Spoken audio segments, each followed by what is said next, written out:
The 48 laws of power. आज हम इल्म की बातें में द 48 लॉज ऑफ पावर में से लॉ 47 डिस्कस कर रहे हैं। राइटर कहता है कि do not push victory too far, यानी कामयाबी की धुन में बहुत दूर तक मत निकल जाए।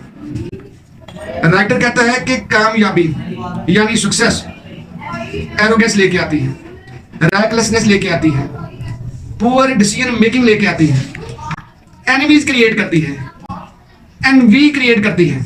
इसी तरह ये आपके अंदर ओवर कॉन्फिडेंस पैदा करती है, आपके अंदर केयरलेसनेस लेके आती है। ये सारी चीजें विनर्स कर्स कहलाती हैं और इन सबको ह्यूबरस सिंड्रोम भी कहते हैं। आज हम जानेंगे कि ह्यूबरस सिंड्रोम क्या बला है और विनर्स कर्स के क्या नुकसान हैं। इसके साथ ही हम ये जानेंगे कि कामयाबी के बाद डाउनफॉल क्यों होता है और एक ऐसा बादशाह जो हिंदुस्तान का हुक्मरान था बहुत आला, उसमें ह्यूबरस सिंड्रोम बदरजा उत्तम पाई जाती थी। आज जानते हैं कि वो कौन सा बादशाह था। बिस्मिल्लाहिर्रहमानिर्रहीम। साथियों, आप देख रहे हैं इल्म की बातें और आज हम डिस्कस कर रहे हैं द 48 लॉज ऑफ पावर में से लॉ 47। राइटर है रॉबर्ट ग्रीन साहब। रॉबर्ट ग्रीन साहब कहते हैं कि जो कामयाबी है ना, ये एक बड़ी बुरी बला है, ये एक बड़ी अजीब शय है। क्योंकि जब भी कामयाबी आती है, जब भी फतह आती है तो ये फिर दूर तलक जाती है और जब दूर तलक जाने की धुन सवार होती है तो आप फंस जाते हैं। मसलन राइटर ने कहा कि do not push victory too far, victory को ज्यादा दूर तक मत खींचिए, यानी कामयाबी की धुन में दूर तक मत निकल जाइए। कहता इसके नुकसानात हैं। मसलन पहला नुकसान, राइटर कहता है कि success can blind you, success अंधा कर सकती है। ठीक, तो देखें, शख्स जब कामयाबी आती है तो गर्दन तन जाती है, ऐसी कॉन्फिडेंस जो होता है वो बढ़ जाता है, आप ओवर कॉन्फिडेंट हो जाते हैं, ओवर स्मार्ट हो जाते हैं, डिसीजन मेकिंग में तेजी दिखाते हैं, एरोगेंट हो जाते हैं। ठीक, जब ये चीजें आपके अंदर आती हैं तो आपका डाउनफॉल शुरू हो जाता है। तो राइटर कहता है कि सक्सेस कैन ब्लाइंड यू, भैया इससे बच के रहना है।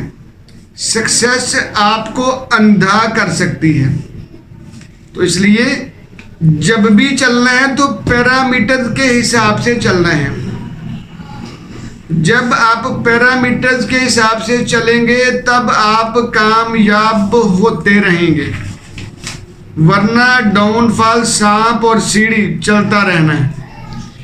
राइटर ने कहा कि आपको पता होना चाहिए कि वेयर टू स्टॉप, यानी you must know where to stop. आपको ये लाजमी पता होना चाहिए कि आपने रुकना कहाँ पे है।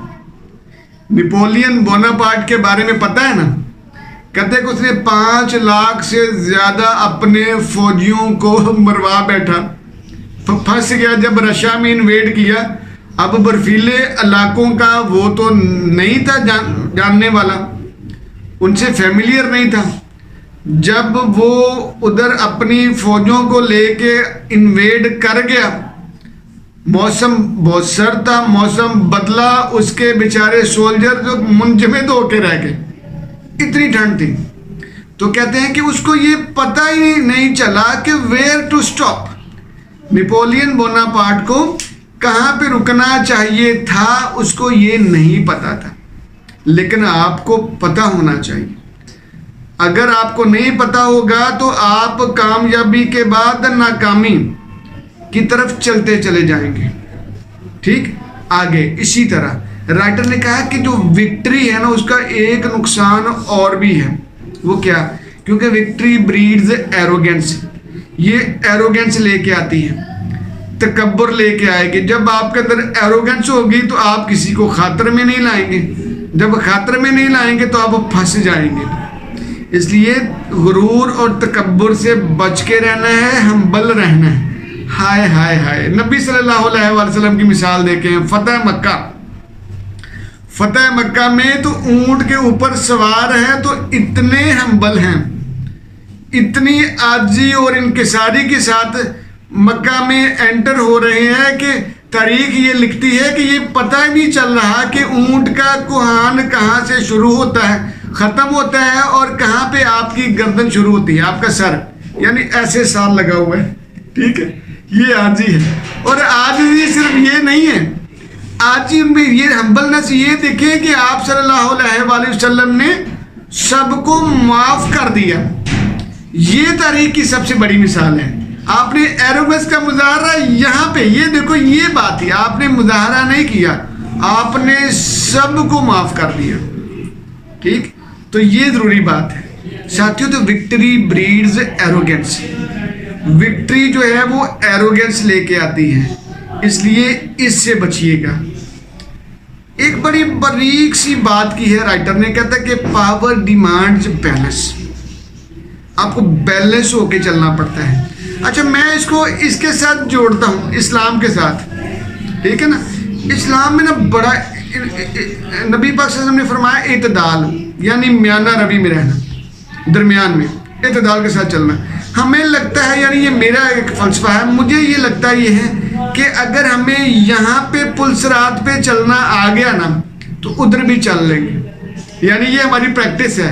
हमने यहाँ पे इत्दाल में, सेंटर में रहना है, इधर भी खाइयाँ हैं उधर भी खाइयाँ हैं, यानी हमने बैलेंस होके चलना है।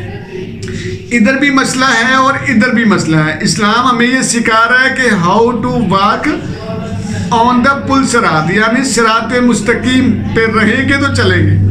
ठीक, तो बैलेंस्ड रहेंगे, ये कहना चाह रहा हूँ मैं। तो पावर डिमांड्स बैलेंस, पावर आपको बैलेंस रखना चाहती है, ये बैलेंस का तकाजा करती है। आप बैलेंस्ड रहेंगे तो चलेंगे, यानी आपने अपना इमोशनल साइड ऑफ माइंड और लॉजिकल साइड ऑफ माइंड दोनों को यकताब, दोनों को यकसां लेके चलना है।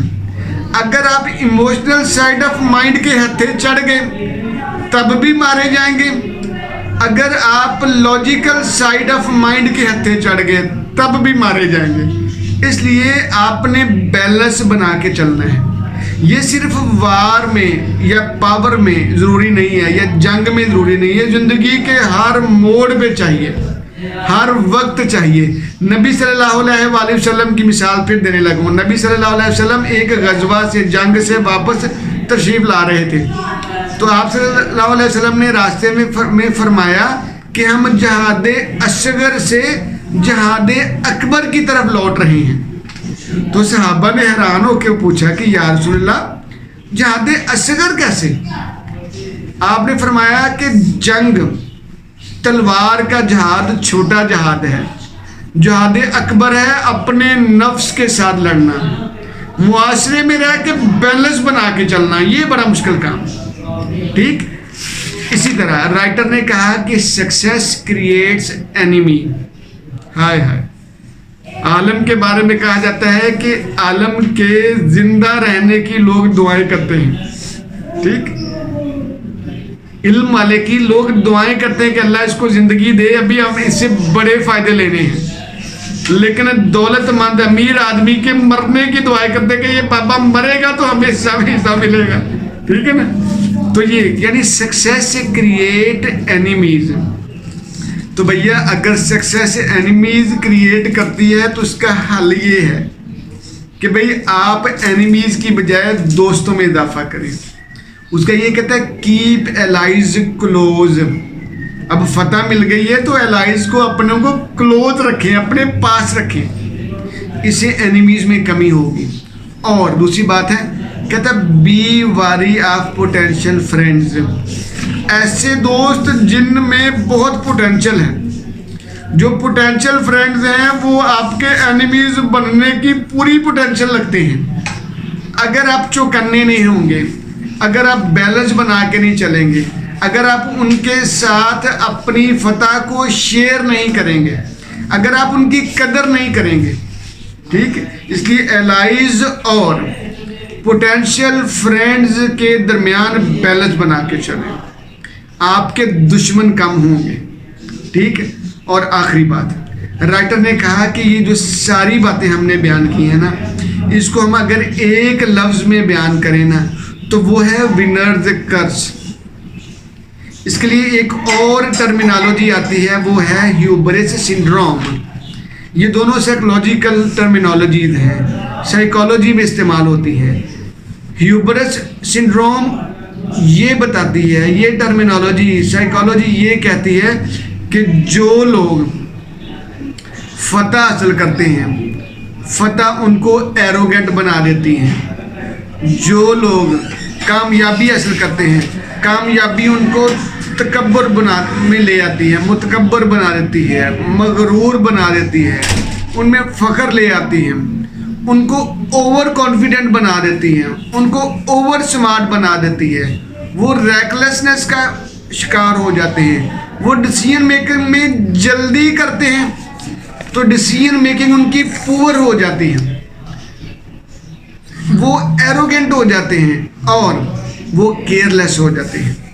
तो ये जो फतह है ना, ये बड़ी ख़तरनाक शय है, विक्ट्री बड़ी ख़तरनाक शय है। यही वजह है कि हिंदुस्तान का एक बहुत बड़ा नाम था, बहुत बड़ा, ठीक, जिसने ताजमहल बनवाया, ठीक, शाहजहां के बारे में ये है कि उसने इस हद तक कामयाबियों को अपने ऊपर सवार कर लिया था कि उसने कामयाबियों की धुन में एक ही एरिया की तरफ निकल गया, ठीक।